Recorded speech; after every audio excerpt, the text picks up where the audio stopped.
Alright, I didn't really explain what my plan was before I started jumping into this, but anyways, I built this little metal box here just for mounting with a fuse panel.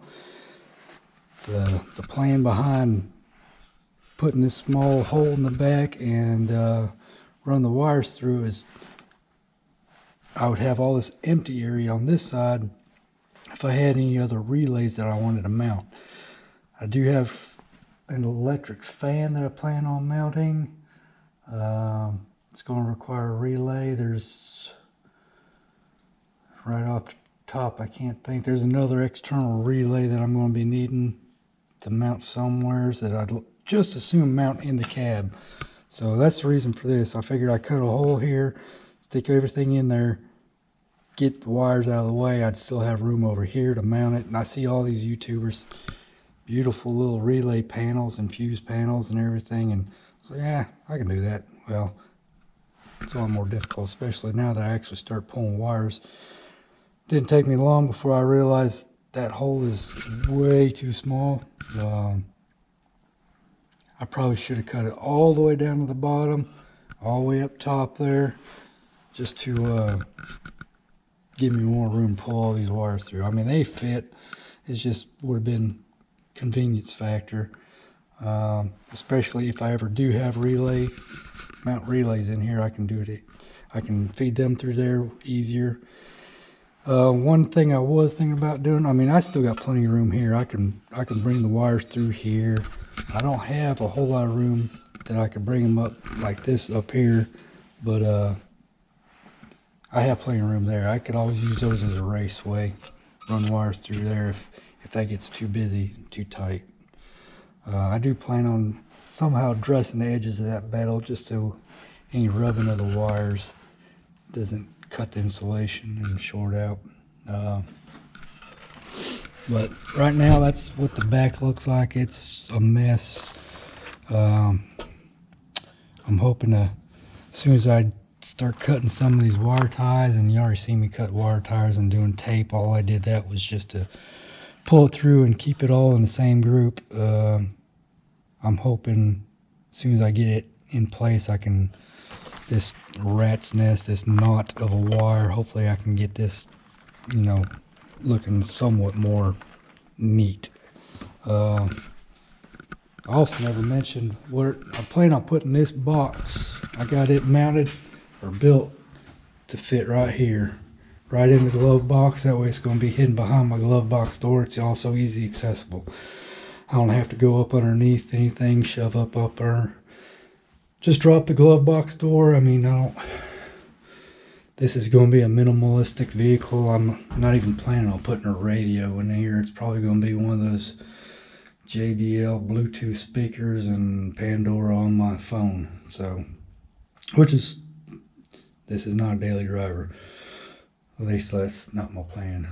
At least until my other car, my daily driver, doesn't blow up, and then I can use this. But anyways, this is where I plan on mounting it right here. I still have a working functional door on the glove box. It's also out of sight, out of mind. So let's get it mounted and let's start pushing some wires, at least in the general direction they need to go. Yeah, I think I'm to that point. All right.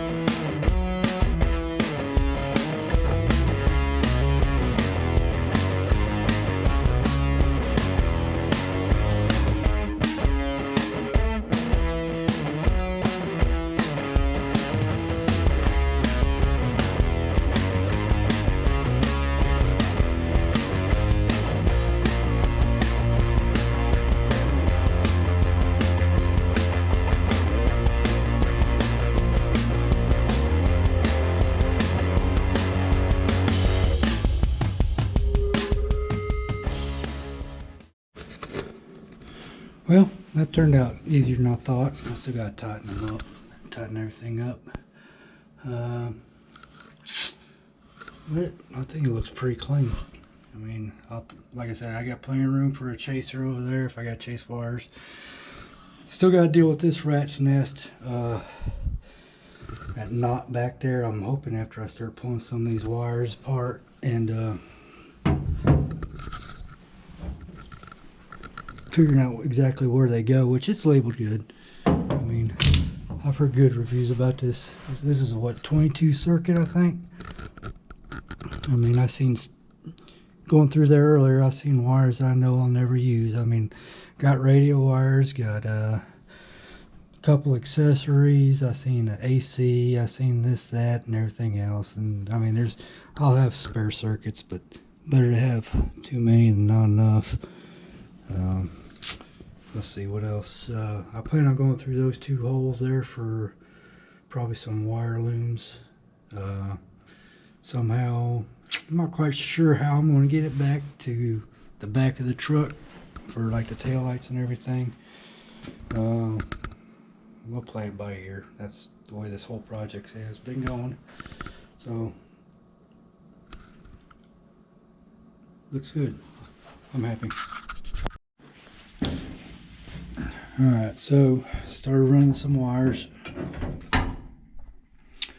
Got most of it in the general vicinity of where it's going to end up, make itself home.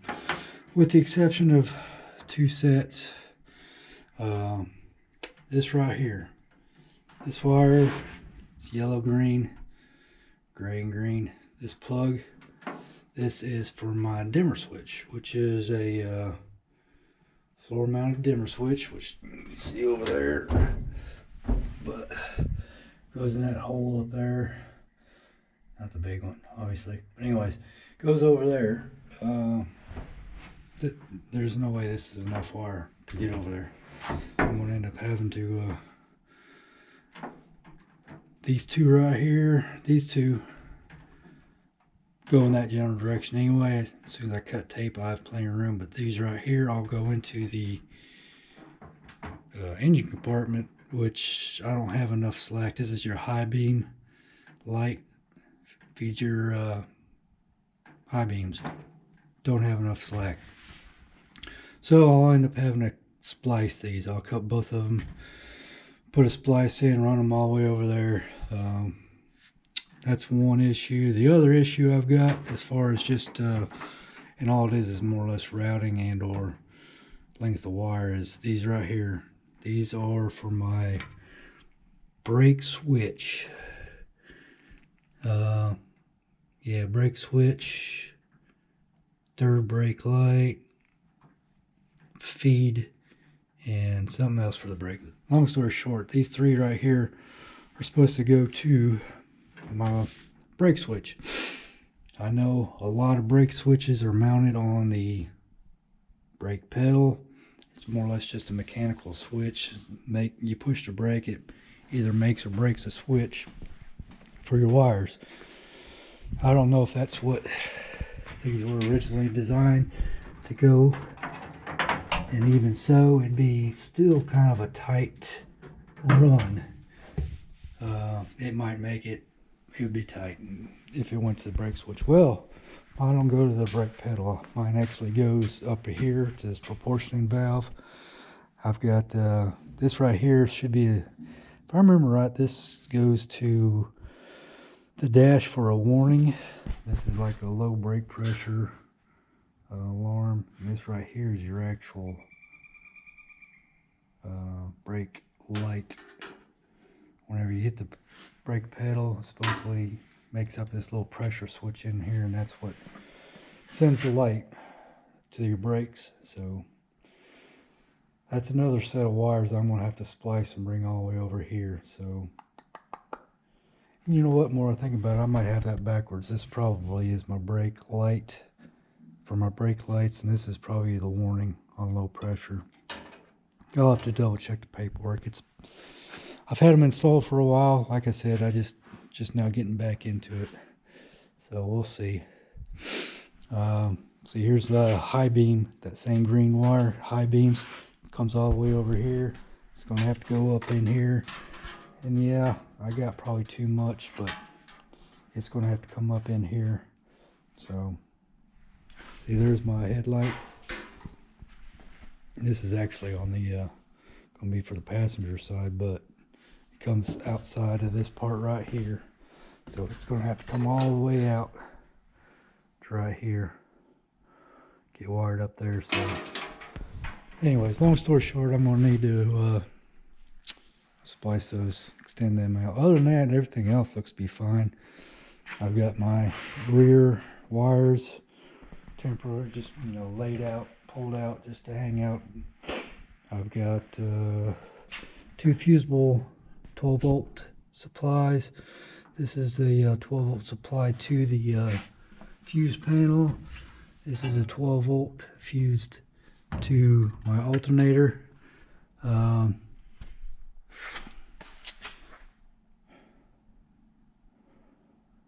That's about it. Right now, I'm just now getting in the process of pulling all the wires apart and running them where they're going to be needed. Such as the alternator, the starter coil, that is, and then over there on the oil pressure switch.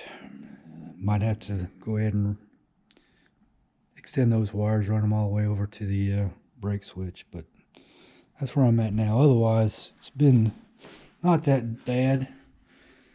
Comes with the instructions. This, like I said, this is a Speedway kit, 22 circuit.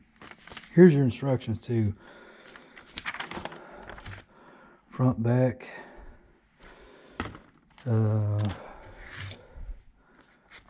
front, back, front, back. That's it. So you got 6 pages of instructions and a whole pile of extra wire, starter kit, column mount, light switch, whole pile of connectors, and this little relay right here, which I think is for your speed sensor. Can't talk about that yet because I really don't know enough about it. Here's my alternator wiring kit. So this right here should go right up here like that. All right, later.